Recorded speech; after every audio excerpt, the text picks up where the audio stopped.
Today is March the 27th. It's a pretty gloomy day.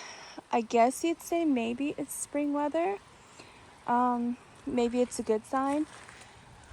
But this is my driveway close to my front door. It's a giant puddle. So I'm thinking since it's raining, that's better than snowing. That's good. But this is quite awful. So, note,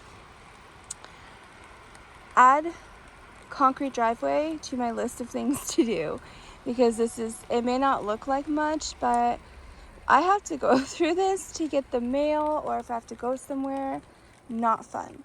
So I just wanted to take a quick video to show what it's like out here, because I do know there are people who live in nice sunny California and Florida and all those nice and warm places that don't get snow.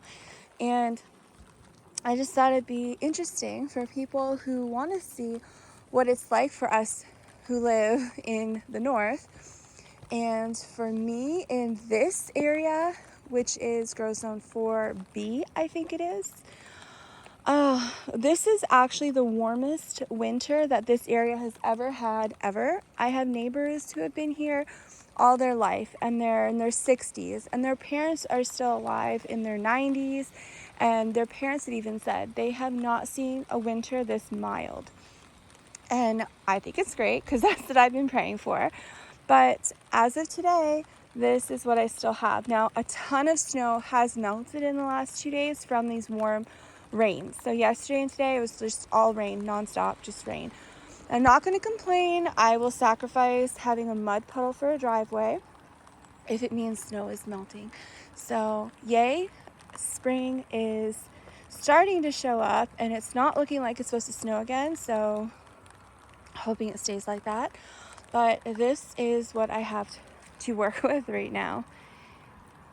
Looking good, looking good. Actually, it's looking great. Seeing lots of snow melting. My dog's super happy. Well, she hates rain and she hates snow. She hates getting wet. So she's not happy about the mud puddles, but she is happy about the snow melting. And I don't know if you noticed over here, but it's going down quite a bit, which is great. So looks pretty awful. This is the sky. It's been like this for 2 days.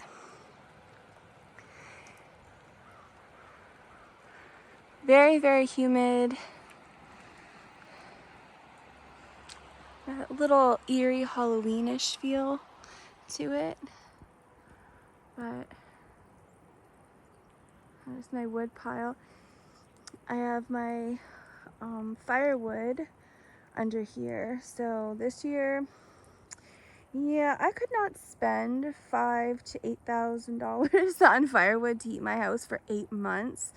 It's an old house, original wood windows, and drafts like crazy. I still have the original front door from 1912, and it was broken when I bought the house.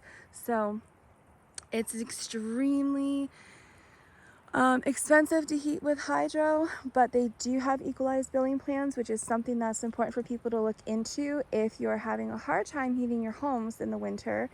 You just all summer long go easy on the utilities as much as possible. Hang your clothes out to dry, and just do as much as you can to keep utilities really low.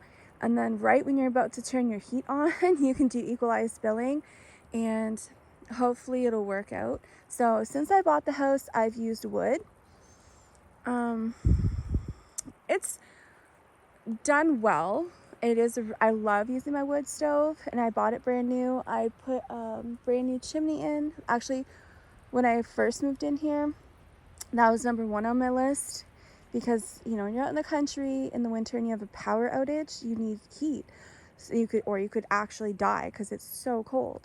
So I have used it since I bought the house, but the problem that I have is that it doesn't reach the back end of my house.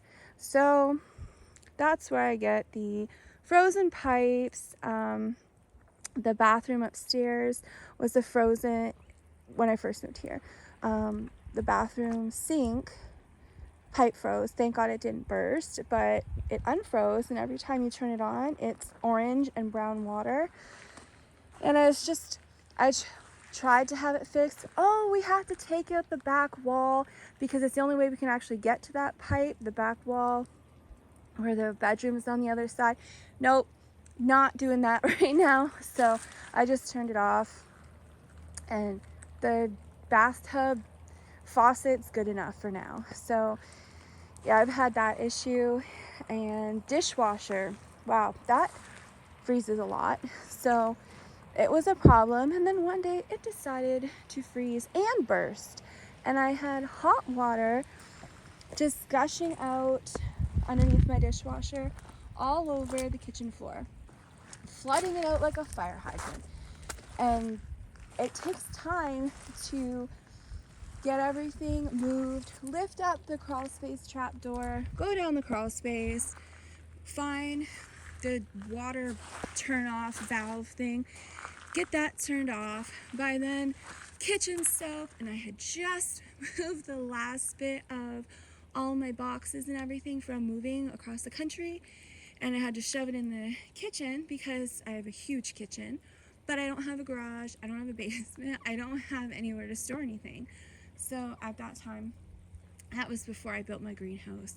So all my stuff was soaked and flooded, and then it was leaking through the floors in the crawl space. I mean, water was just gushing out, and then I started to cry because I'm like, no, I have electrical wires like running in the crawl space on the ceiling in the crawl space. It was horrible. So this year I figured, well, I really can't afford to buy firewood. So since I have not used electric hydro here to heat my house, and I've been extremely good on the hydro, my bills here are like, because I was so good with my hydro, my bills have only been, depending on how much I run the dishwasher and the hot water in the laundry or in the washing machine, it's usually around between 100 and 150. It does go up a lot depending on hot water that I'm using, but I've managed to keep it really low by using clotheslines instead of like the dryer, and just a lot of things that I've done to keep that low. So this year I've been able to use equalized billing, which means I have until next December, so this coming December 2025, to pay all that back difference from my cost of my bills this year. So for those that are not familiar with equalized billing, if it's offered where you are at, what they do, or at least they do here, is they will add up your bills from the last year for like hydro. At least here I have well water, so my water is not combined with my hydro bill. Anyways, back in Ontario it was. So they just add up your bills for the last 12 months and then divide it by 12 to get your average bill. And that is what you will have to pay every month for the following year. And then at the end of that year, then if it's lower than what you paid, they'll give you a credit. But if there's a difference, then you have to pay that difference at the end of that year. But if it means that you at least have heat for the winter, then you have a year to come up with the money to pay that. So this year, that's what I did. I figured, well, it's also better for me right now because I'm so sick of dealing with frozen pipes, burst pipes, leaks. I've had so much water damage, and it just makes you want to cry and then sell your house. So this year I just thought, well, that's the most affordable option for me. So I used the old ancient electric furnace that came with the house. Thank God it still worked, and I keep praying for it every day and thanking this poor thing. It only works if you actually unscrew side, this whole side of it, and take the metal side part of the furnace off, then it works. So if it's all together, it don't work. It keeps shutting off. So my neighbors told me that. So you know,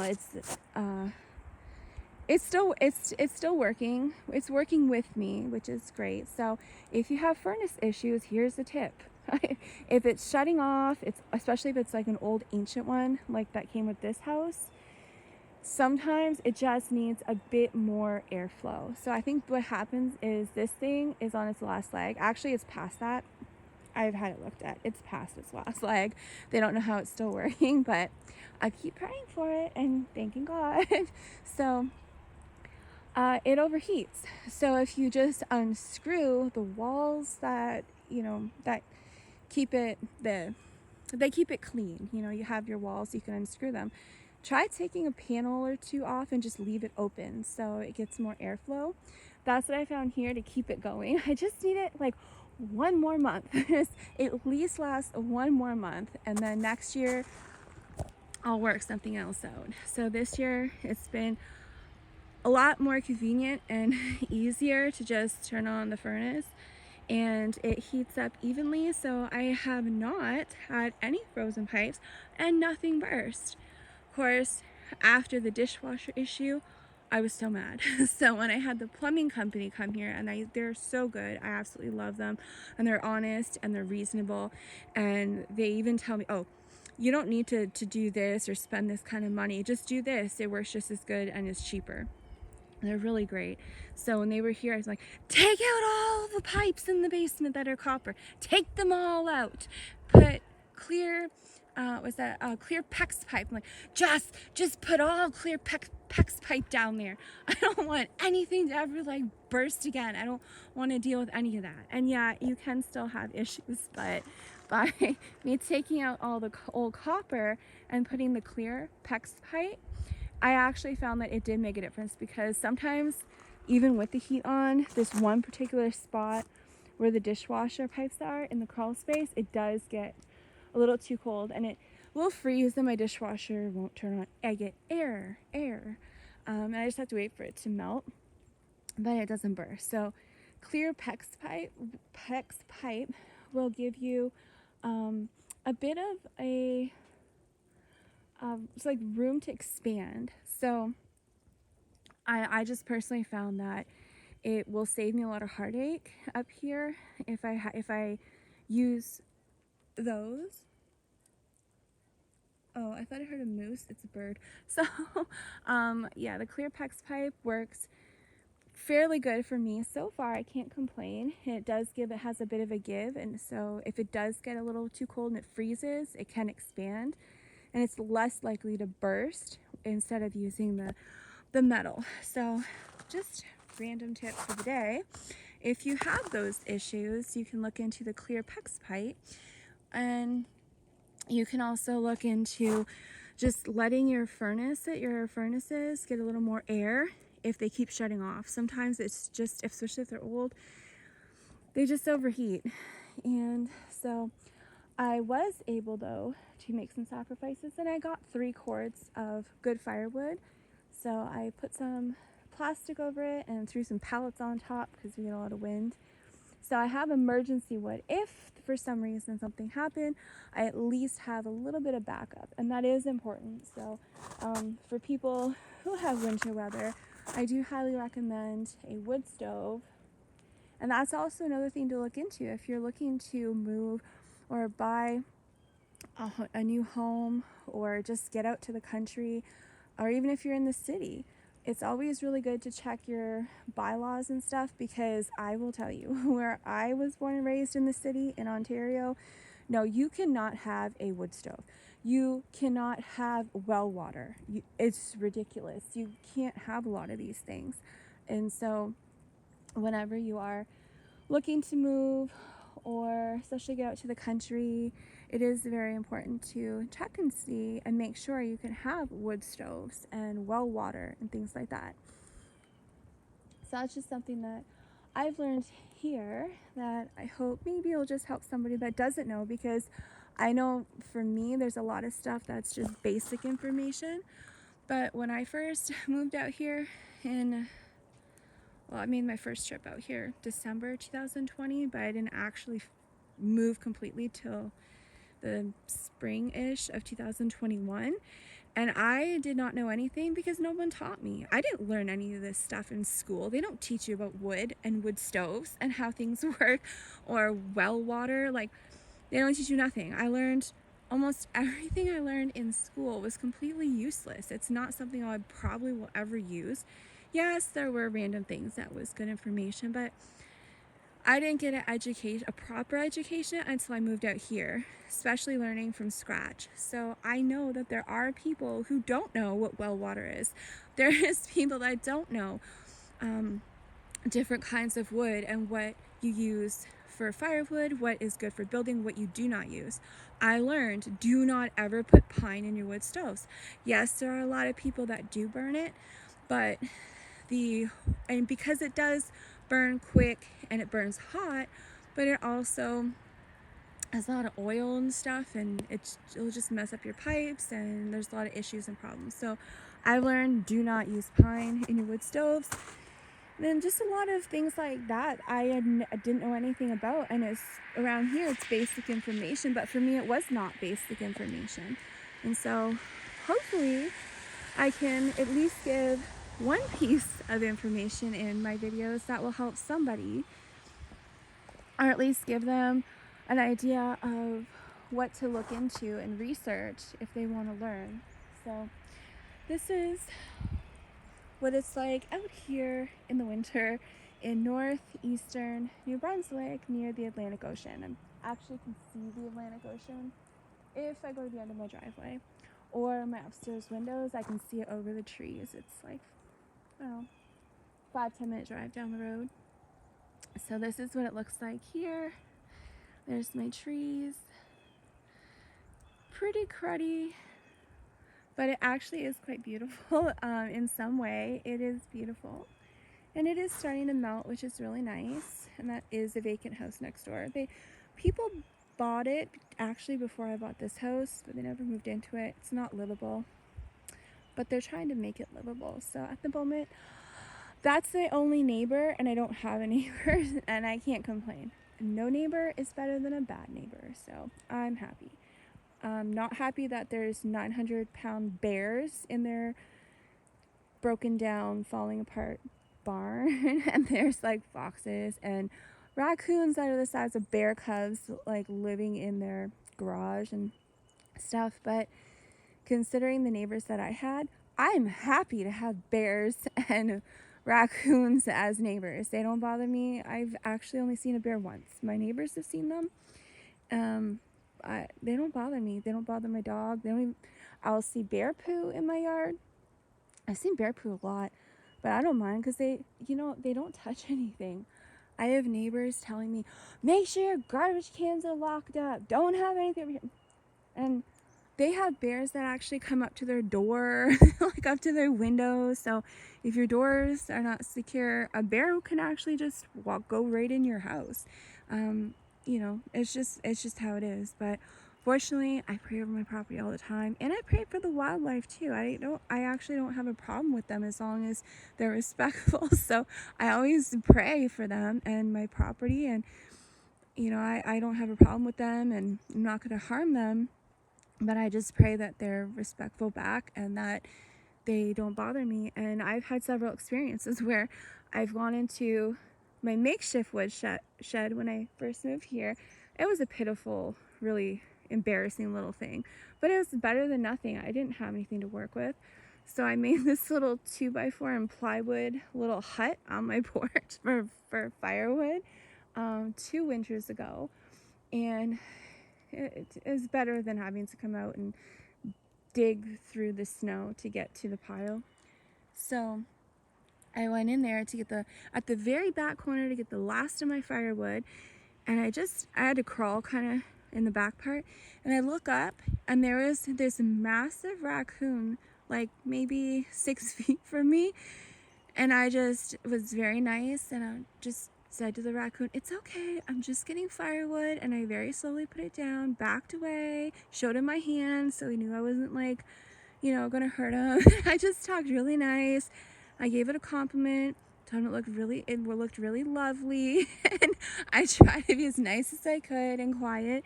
And I did not get my wood. I dropped that, and I came out, and it was perfectly fine. It didn't bother me.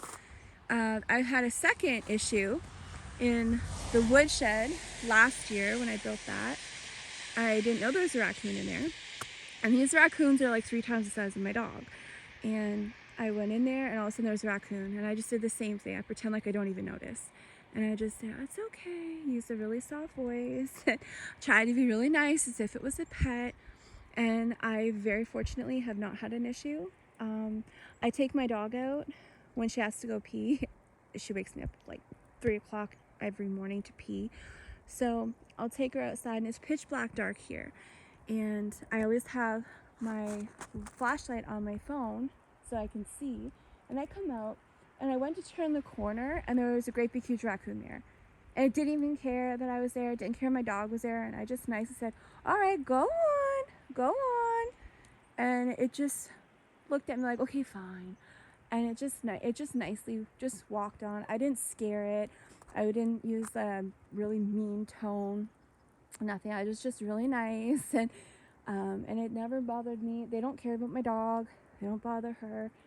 But I do feel like they can sense frequencies, and they can feel what kind of person you are and if they're in danger. So maybe that's why nothing has bothered me so far. I don't know. But it is something that I have learned to be aware of. So anyways, this is just for those people who wonder what it's like up here. I still have 4 feet of snow in most areas, but this nice warm rain has been melting a lot for the last 2 days. Can't complain, very happy. There's no snow on top of my greenhouse or my woodshed, so that's nice.